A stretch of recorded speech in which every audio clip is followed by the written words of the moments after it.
Assalamualaikum warahmatullahi wabarakatuh. Alhamdulillah pada pagi ini kita dapat berjumpa di pelajaran sasis di tahun ajaran baru ini. Untuk mengawali pelajaran sasis, kita akan membahas tentang kopling atau materi tentang kopling. Langsung saja kita ke materi hari ini.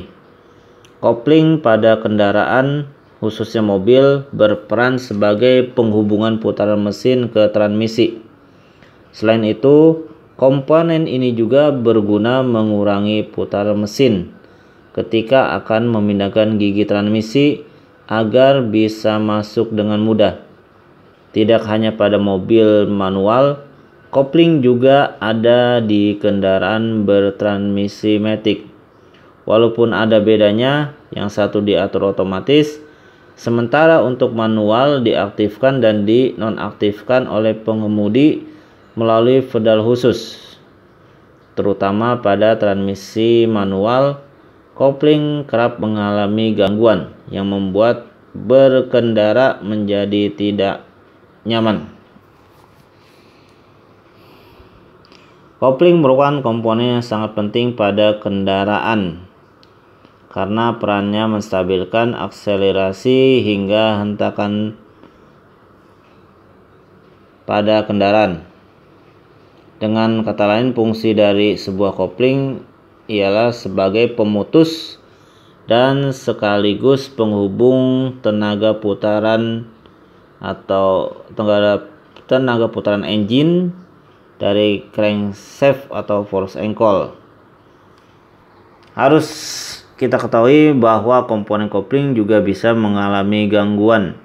Namun gangguan tersebut muncul dalam kurun waktu yang lumayan lama.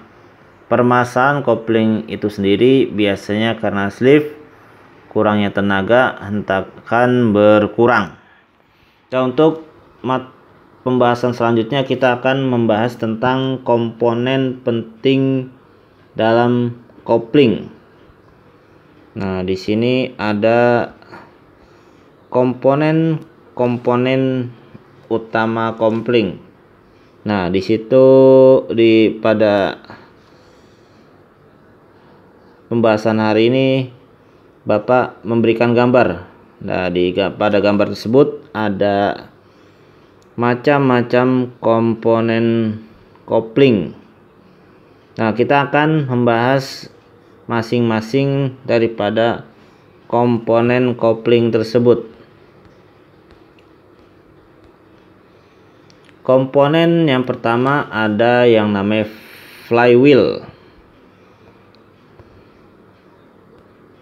Nah, ini Bapak memberikan gambar daripada komponen kopling yang disebut dengan flywheel atau roda gila. Flywheel merupakan salah satu komponen kendaraan yang berfungsi untuk meredam terjadinya kecepatan putaran mesin mobil. Adapun untuk bentuk dari flywheel sendiri yakni seperti piringan roda besi.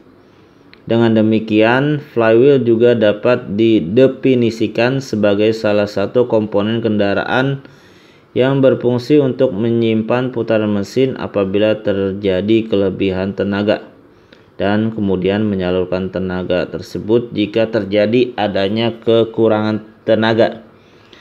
Dengan demikian, adanya flywheel ini sangat membantu untuk mendapatkan putaran mesin yang stabil. Tak hanya itu saja, flywheel juga dapat melakukan penyimpanan terhadap energi mekanik putar dan kurun waktu yang relatif sangat singkat. Fungsi berikutnya dari flywheel atau roda gila ini adalah sebagai alat yang berguna untuk tempat ditaruhnya clutch cover atau rumah kopling. Untuk komponen selanjutnya ada yang disebut dengan clutch disc atau flat coupling.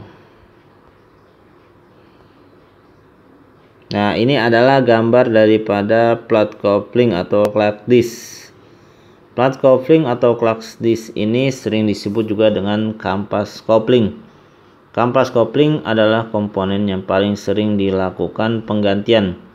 Hal ini dikarenakan kampas kopling dapat aus, dan apabila sudah aus, maka dapat menyebabkan kopling slip. Kopling slip ini tentunya sangat merugikan bagi pengemudi. Pasalnya akan membuat kendaraan tidak bertenaga. Selain itu juga bahan bakar lebih boros dari biasanya. Flat kopling berguna untuk meneruskan tenaga mesin dari flywheel dan flat penekan ke input shaft transmisi.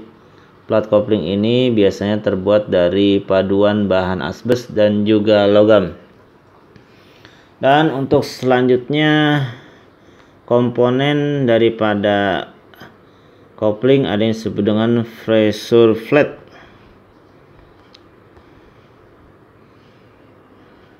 Nah, ini adalah gambar daripada pressure flat atau flat penekan. Flat penekan terletak di area luar kopling kendaraan. Fungsinya sebagai media yang menekan clutch flat ke arah dalam, sehingga clutch flat ini bisa menekan friction flat untuk menyalurkan tenaga. Bentuk pressure flat ini tidak jauh beda dengan kampas kopling mobil, hanya ukurannya saja yang lebih kecil. Ya, untuk selanjutnya ada diafragma spring.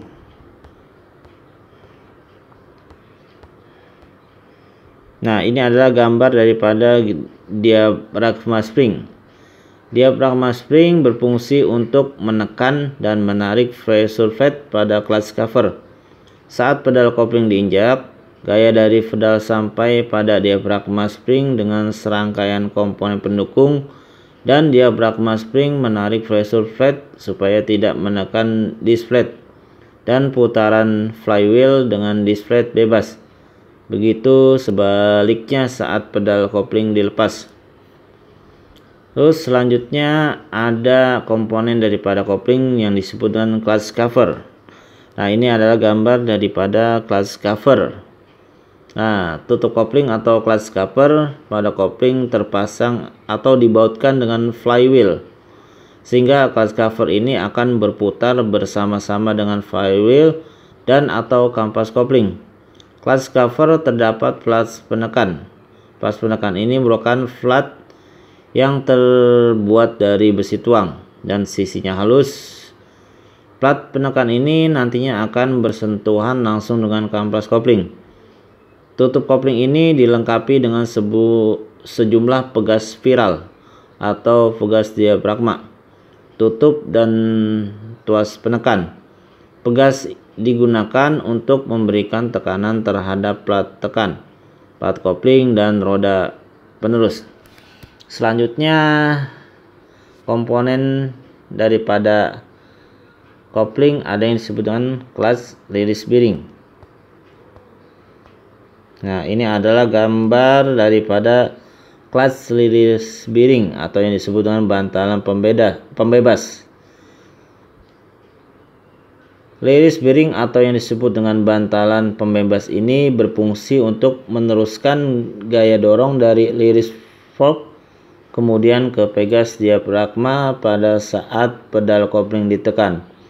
Bantalan pembebas atau release bearing biasanya merupakan unit bantalan tertutup dengan tipe pelumasan permanen. Artinya tidak dapat dibuka, dibersihkan, dan bagian dalamnya tidak bisa diberi pelumas dari dalam. Nah, itu saja pembahasan materi hari ini tentang kopling di pelajaran sasis. Untuk selanjutnya, Bapak akan memberikan tugas untuk kalian, yaitu berupa membuat resume atau rangkuman apa-apa